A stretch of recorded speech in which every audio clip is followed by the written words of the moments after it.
네. 지금부터는 베스트 사례를 한번 알아보겠습니다. 그래서 어떻게 자기소개를 잘 쓰는지, 그래서 합격한 사례를 좀 보면서 여러분들도 감을 좀 익히시고 여러분들도 이렇게 참고해서 쓰시기 바랍니다. 첫 번째 합격 자기소개 사례인데요. 이 친구 같은 거 한번 읽어보겠습니다. 생산관리 담당자에게 생산성 향상의 목표를 위해 무엇보다 필요한 것은 생산직 사원들과의 커뮤니케이션 능력입니다. 이런 얘기를 했죠. 그래서 지금 분석을 했다는 겁니다. 내가 분석을 해보니까 이런 게 중요하겠다. 이거 강조한 것이고요. 그래서 커뮤니케이션 능력과 리더십을 강조했는데요. 3학년 때 30명의 농구 동아리 회장을 맡아 동기는 물론 선후배를 하나로 이끌며 리더로서 지녀야 할 기초 역량을 키웠습니다. 이게 바로 무엇이죠? 네, 두 가지입니다. 그리고 그동안 대회에 나갈 때마다 팀워크가 약점으로 지적되곤 했습니다. 이거 문제점이죠. 그래서 본인 리더로서 이를 개선하기 위해서 운동 시간이 끝난 뒤 선후배가 서로 모여 그날 치른 경기에 대해 피드백을 하는 시간을 가졌고요. 그리고 서로 잘된 점과 부족한 점들을 말해주고 고쳐나갔습니다. 그렇게 하다 보니까 눈빛만 보아도 통하는 동아리 분위기를 만들었고요.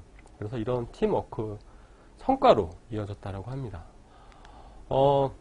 그래서 그 결과죠. 그래서 이 부분은 이제 행동이 되는 거죠. 이런 문제점을 해결해서 본인이 어떻게 했는지 그 행동은 운동 시간이 끝난 후에 서로 피드백해 주는 시간을 가지고 서로 고쳤다라는 것이죠. 그 결과 어떻게 했냐라고 했더니 아마농구 대회 그리고 국민생활체육대회 이런 데 나가서 2등이라는 값진 성과를 얻었다라고 합니다. 입사 후죠. 그러니까 이러한 결과가 있었고요. 근데 입사 후에 어떻게 계획이 나옵니다. 입사 후에도 생산관리 팀원으로서 리더의 비전을 함께 바라보고 뒤에서 적극적으로 지원하는 팔로우십을 발휘하겠습니다. 그리고 리더십이 필요할 때는 목표를 세우고 화합해서 목표를 성취하는 리더가 되겠습니다. 라고 했습니다. 그래서 본인이 입사하자마자 리더십을 발휘하기 힘들 거니까 본인이 리더로서 팔로우십을 안다는 얘기죠. 그래서 팔로우십으로서 본인이 리더를 뒷받침을 해주고요. 그리고 나중에 리더가 됐을 때 리더십을 본인이 발휘하겠다는 것입니다. 그래서 직무 역량인 리더십과 소통 능력 이 두 가지를 농구 동아리 경험을 사례로 잘 어필했죠. 그래서 여러분들도 이런 식으로 여러분들 직무 역량을 어필하시면 좋습니다. 다음 사례를 보도록 하겠습니다. 이 친구 같은 경우는 호주의 소고기 공장에서 다양한 사람들과 목표를 세우고 성과를 이뤄낸 경험이 있습니다. 두 가지식으로 표현했죠. 그래서 상황이 나옵니다. 부족한 영어 실력이었지만 호주에서 리셉션 직원들에게 이력서를 제출하며 간절히 부탁을 했대요. 이렇게 워커홀릭이라든지 아니면 어학연수라든지 뭐 이렇게 타지에 가서 외국에 가서 서로 써주지 않기 때문에 여러분들 직접 발로 뛰면서 이력서를 제출하는 경우가 있습니다. 이런 부분도 좀 어떻게 보면은 적극성, 열정을 좀 알아볼 수가 있죠. 그 결과 소고기 공장에서 일을 했대요. 근데 이런 공장이라고 하는 이런 키워드는 기업이 아주 선호합니다. 특히 생산 쪽에 지원하는 지원자들한테는 이런 공장이라는 경험이 기업이 선호하는데 그 이유는 공장이 뭘 만드는지는 다르지만 프로세스는 또 똑같습니다. 그리고 사람을 대하는 것도 똑같기 때문에 그 친구가 공장에서 필요한 여러 가지를 얻을 수 있었겠다. 이런 추측을 하게 됩니다. 그래서 보면은 공장에서는 호주인 이외에도 아프리카, 뉴질랜드, 필리핀, 인도, 태국, 중국 등 세계 여러 나라에서 온 20대 직원이 10명이 일하고 있었대요. 다양한 국가의 직원들이 있었죠. 그래서 이 친구는 어떻게 했냐면 항상 하와이로 했대요. 항상 먼저 인사를 했대요. 그랬더니 인사성이 바른 직원이구나. 여러분들도 입사해서 아시겠지만 신입사원들한테는 기대하는 게 없습니다. 뭐냐면 밝은 인사성 이게 가장 중요한데요. 외국에 가서 이 친구는 인사성을 어필했죠.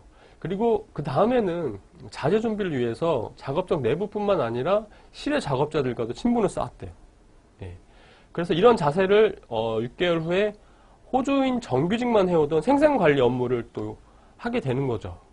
그러니까 왜 그랬냐면 인사성도 밝고 그리고 작업장 내부뿐만 아니라 실외 작업자들과도 다 친분을 쌓았기 때문에 그 사람들과 소통할 수 있다. 그렇기 때문에 이 친구는 호주인만 해오던 정규직을 본인이 직접 했다는 거죠. 그래서 어메이징 코리안 이게 어메이징 코리안 이런 뜻이 그러니까 그 사람들 부른 거죠. 그래서 객관적인 키워드가 되겠죠. 그래서 칭찬을 받았습니다 라고 했고요. 그래서 호주의 쇠고기 공장에서 세계의 문화를 체험했고 그리고 그들 모두와 함께 두근거리는 청춘을 공유했다. 예. 그래서 이런 경험은 특히 해외 공장이 많은 이 친구가 지원하는 땡땡 기업에서 생산관리 업무에 큰 도움이 될 것이다. 생산 업무를 할 때에도 생산직에 있는 다양한 직원들과 좋은 관계를 유지하고 생산성 효율을 높이기 위해서 노력하겠습니다. 라고 한 겁니다. 그래서 이런 경험이 있는데 이런 경험이 내 입사 후에 어떤 도움이 될 것이다. 이렇게 플랜을 얘기한 거죠. 보신 것처럼 직무 역량과 소통 능력을 강조하고 있습니다. 다음 사례인데요. 이 친구 같은 경우는 20대부터 60대까지 여러 세대를 막론하고 사람들과의 소통을 할 수 있었대요. 중학교 때부터 옷가게를 경영하시는 어머니를 도와드렸는데 손님들 대부분이 40대에서 60대 어머님들이었대요. 어떤가요? 여러분들 어머님이죠. 그러니까 꼼꼼하시죠. 네. 그래서 이분들과 소통을 해야 됐어요. 그래서 너무 까다로운 분이셨고요. 그래서 어떻게 했냐면 적극적으로 다가가서 그분들의 취향을 파악했대요. 그렇게 했더니 가격 대비 질이다. 그렇기 때문에 이 친구는 어떻게 했냐면 옷을 가격대별로 진열을 했대요. 그래서 이런 노력으로서 당근 고객 20명 확보를 했고요. 그리고 커뮤니케이션 스킬도 향상시킬 수 있었다고 합니다. 그래서 입사 후에도 다양한 가치관을 가진 연령층의 사람들과 쉽게 소통할 수 있도록 맞춤형 전략을 세우도록 노력하겠습니다. 네. 내가 다양한 연령층과 대화를 했고 커뮤니케이션 스킬이 있기 때문에 입사 후에도 다양한 연령층에 맞는 전략을 세우겠다. 네. 잘 썼죠. 그래서 직무 역량이 소통 능력을 강조했습니다. 다음 사례인데요. 다음 사례는 학생회장일 때 과 단합을 위해서 커뮤니케이션 능력을 키웠대요. 네. 군대에 가기 전인 2학년 때 학과 최애 연소 학생회장이 되었대요. 이건 크게 중요한 게 아니죠. 그래서 신입생 빼고는 모두 선배들이었고 그때 학과 행사를 진행하기 위해서는 선배님들이 꼭 참석해야 했대요. 그런데 대부분들이 난 나이가 들어서 안 간다 이렇게 많이 얘기를 했는데 설득하기 위해서 어떤 방법을 이 친구가 사용을 했냐면 1학년 선배들에게 부탁을 한번 해보자라고 한 거죠. 그래서 1학년 친구들과 먼저 친해진 다음에 신입생들이 직접 찾아와서 꼭 참석해달라고 한 거죠. 신입생이 와갖고 4학년, 3학년한테 꼭 참석해주세요라고 하는데 거기서 나 안 돼 이렇게 하는 선배는 없을 것 같죠. 전략을 다 세웠죠. 그래서 평균 30명이 참석하던 개강 파티에 60명 넘게 참석했고요. 그리고 교수님들까지도 참석을 하셨다고 합니다. 그래서 고객과 소통하기 위해서는 고객이 원하는 니즈를 파악해서 업무를 진행하겠다라고 했죠. 네, 이런 건 아주 좋은 것 같습니다. 그래서 여기서도 마찬가지로 소통 능력을 강조하고 있습니다. 제가 이 생산과 정비 쪽이기 때문에 좀 소통 능력의 사례를 좀 많이 보여드렸습니다. 네, 다음 사례입니다. 지기지기, 기계를 알고 나를 안다. 눈에 확 띄는 자기소개서죠. 2009년 3개월 동안 카센터 아르바이트를 통해서 기계에 대한 이해를 높였대요. 그래서 도전정신과 책임감을 키웠다고 하는데 이게 아까 제가 말씀드린 도전입니다. 그러니까 누가 하라고 시킨 게 아니고요. 본인이 기계공학 전공자인데 이게 어떻게 실전에 활용되는지 알고 싶었던 거예요. 그래서 카센터에서 아르바이트를 하게 됩니다. 그래서 도전을 했는데 카센터 현장이죠. 조그만 실수가 사고로도 이어질 수 있기 때문에 책임감, 사명감을 갖게 됩니다. 그래서 나 자신과 가족이 살 것이다 라는 생각을 가지고 책임감과 사명을 가지고 일했죠. 그랬다가 그리고 이제 실전에 적용해 볼 수 있었습니다. 본인이 가진 지식들을 적용할 수 있었고요. 그리고 현장 경험을 통해서 지기지기라는 강점을 키웠고 이 친구는 중공업에 지원한 친구인데 건설 장비와 그 자동차가 구동 시스템이 유사하다. 그렇기 때문에 내가 중공업에 입사해서 내가 여기서 카센터에서 배운 경험들을 되게 활용하겠다. 이렇게 썼습니다. 지금 보신 것처럼 인재사항으로서 도전과 책임감을 어필했고요. 그리고 직무 역량으로서 구동 시스템을 이해했다. 이런 부분을 강조했죠. 아주 잘 쓴 자기소개서 사례입니다. 다음 사례는요. 플랜트 설계를 통해 느낀 성취감인데요.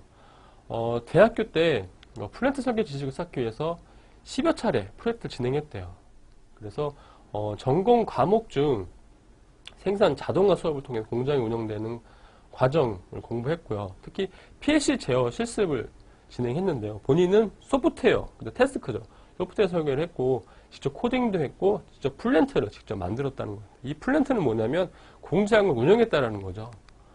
그래서 실습이 열린 날이면 밤늦게까지 기쁜 마음으로 했고요. 그래서 푹 빠져서 프로젝트를 진행했고, 그래서 작동 방식은 자동으로 작업이 되게 했고요. 그리고 다른 방법 두 개를 시도했는데 그건 뭐냐면 비상정지 버튼 외에는 다른 버튼을 만들지 않기, 그리고 오류가 발생하면 자동으로 해결하기, 이런 것들이 있었다고 합니다.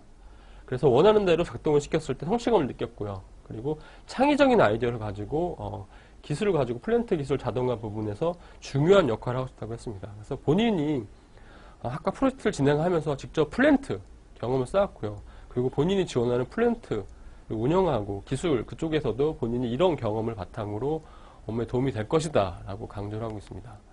그래서 직무 역량으로서 본인이 직접 생산기술 경험이 있고요. 그리고 창의적인 아이디어를 냈던 것도 어필을 잘 했습니다. 네. 지금까지 생산 정비 분야 담당자들이 반환한 입사 지원서 만들기를 알아봤는데요. 첫 번째 우리가 직무 역량에 맞춘 나의 역량을 표현하는 방법을 알아봤고요. 두 번째는 꼭 기재해야 할 것과 조심해야 할 것을 알아봤습니다. 그리고 마지막으로는 베스트 사례를 알아보면서 우리가 이 직무를 지원할 때 베스트 사례를 보면서 서로 참고를 하고요. 네, 이런 부분에 대해서 알아봤습니다. 그래서 여러분들이 이 제가 강의를 들으시고 한번 지금 직무 분석부터 그리고 자기소개서 쓰는 것까지, 구성해서 쓰는 것까지 한번 해보시고, 네, 좋은 결과 있으시길 바라겠습니다. 네, 이상입니다.